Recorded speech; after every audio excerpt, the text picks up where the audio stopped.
vamos conversar com a terapeuta Margarete Volpe.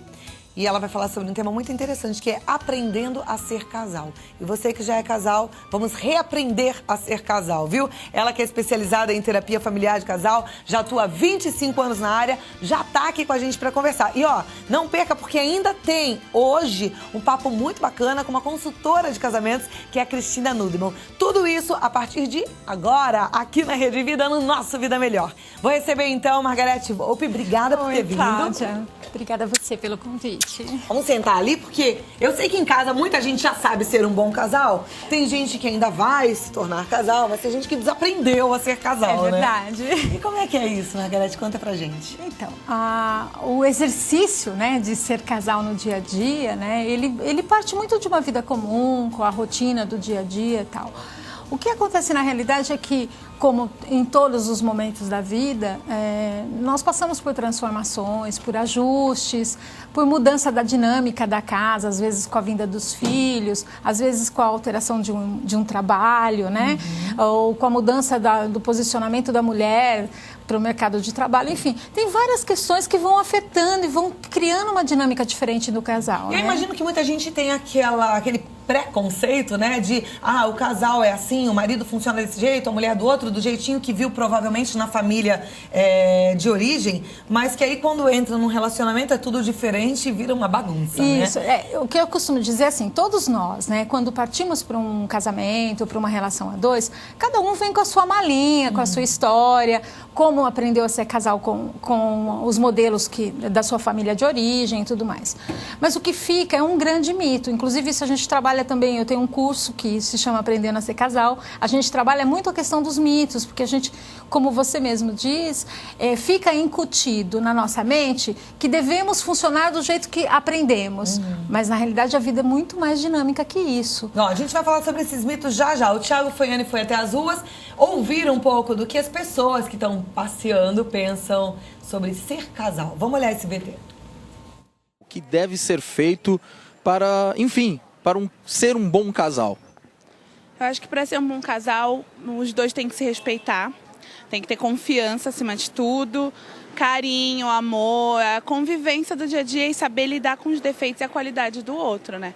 Porque quando tá namorando é tudo muito bem, cada um vai para sua casa. Agora, depois que casa e começa a ver os defeitos, às vezes uma tampa de manteiga mal colocada já é um motivo para arrumar uma briga, uma pasta de dente amassada de outro jeito. Então, assim, são pequenas coisas que, se o casal for superando no dia a dia, faz a diferença. O que é ser um casal para você, Kátia? União. O que mais? Amizade, confiança, cumplicidade. Paciência? Muita. Muita paciência. Que aprender a viver, né?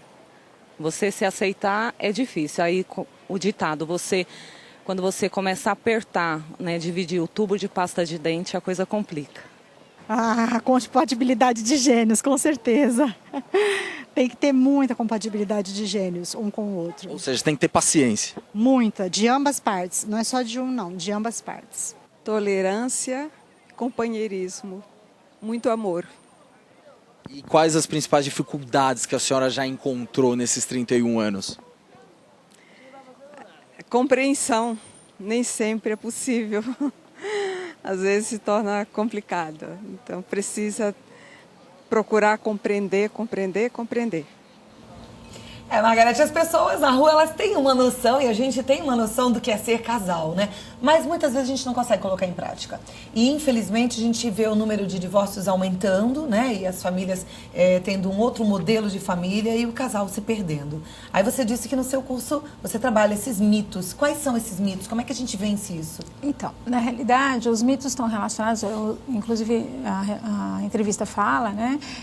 Que está relacionado às diferenças pessoais, né? Como que eu aceito o jeito diferente do outro, porque eu posso não concordar com o outro, mas aceitar é uma parte do indivíduo, é uma parte do ser humano.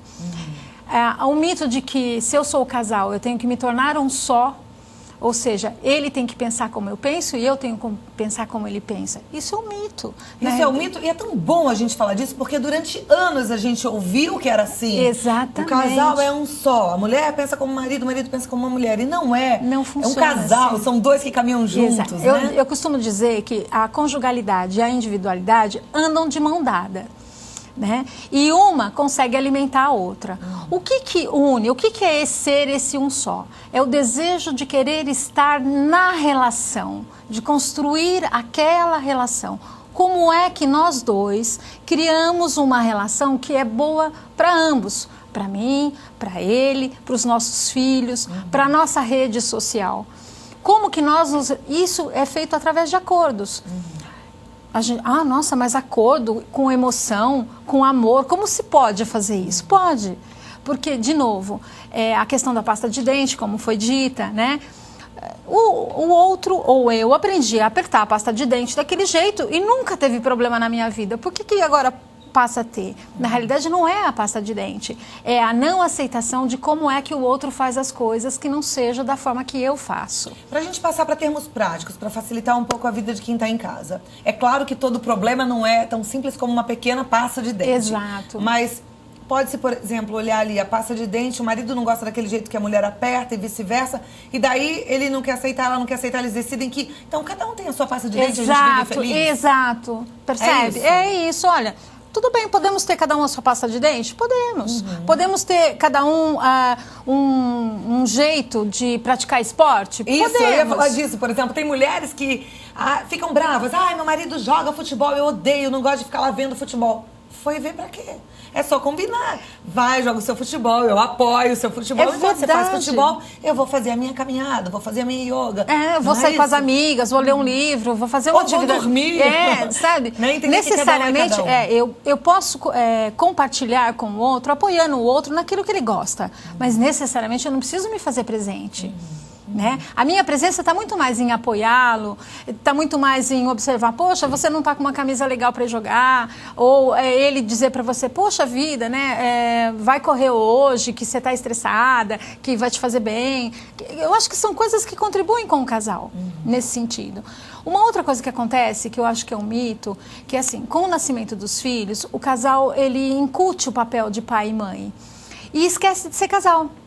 E aí vai vivendo aquilo até pela dinâmica que a criança exige, que esse pai e que essa mãe seja atento e tal, mas eles esquecem de ter um minutinho para ser casal.